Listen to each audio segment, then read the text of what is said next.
This tutorial was created for the University of Cincinnati Libraries and will introduce key concepts in using primary and secondary sources.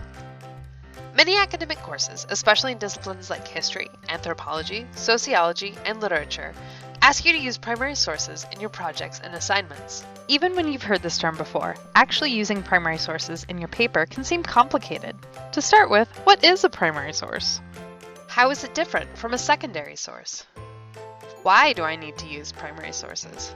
Finally, if primary sources are so important, why even use secondary sources?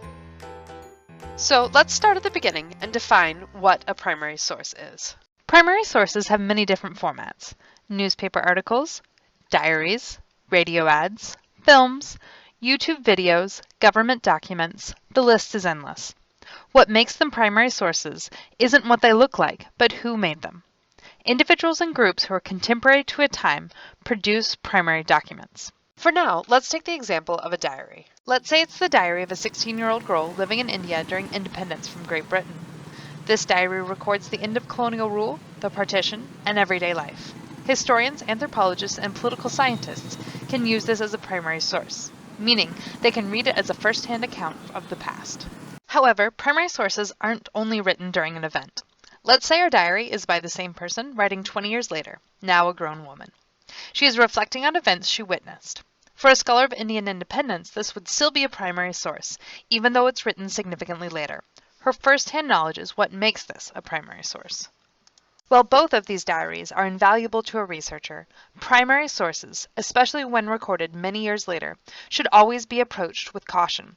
Careful scholars recognize that everyone has a bias, even when recording facts. In this example, the diary's author may be particularly proud of the events she witnessed.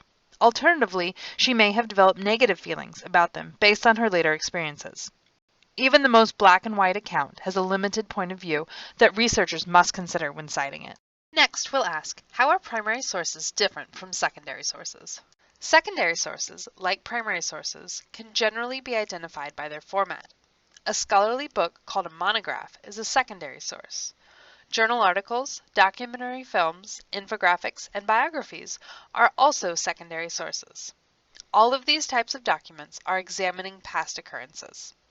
Like you when you sit down to write your paper, the scholars and research teams that created these documents are collecting primary sources and using them to create an impression and an interpretation of the past. So, now that we better understand what a primary source is, let's consider why it is so central to scholarship about the past. As we discussed before, historians and other scholars use primary sources to understand events or eras and contemporary reactions to them. The reasons are pretty straightforward.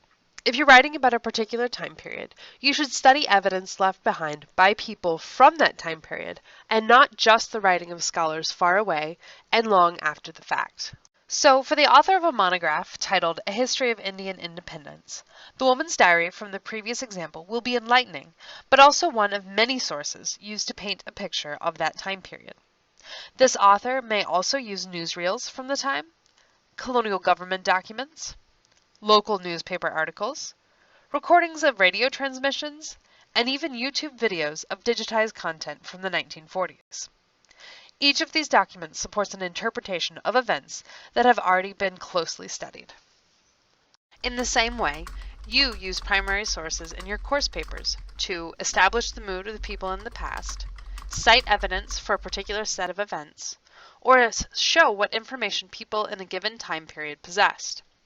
Doing this adds credibility to your work. Credibility gives you more than a better grade. It establishes your arguments in a way that brings them to the level of scholarship. As you have discovered, primary sources are vital to thorough research about the past. So you may be asking, how do secondary sources fit into my work? If primary sources are so important, why even use secondary ones? Scholars work hard and spend a lot of time in the archives doing research. They sift through mountains of primary sources to get full and nuanced understandings of the past. But history isn't simply written by a single individual at a desk in a bubble. Try thinking of historical scholarship as a cocktail party. In studying history, you are actually joining a conversation. You will discover that even when talking about the same document, scholars can have significantly different interpretations. At first, you will probably just be listening to what's being said, but eventually you will start contributing to the conversation. By referencing secondary sources in your papers, you are acknowledging how those who came before you understood a topic. You will then either build on that argument or contrast it with your own interpretation. Either way, you are acknowledging the larger conversation of your discipline.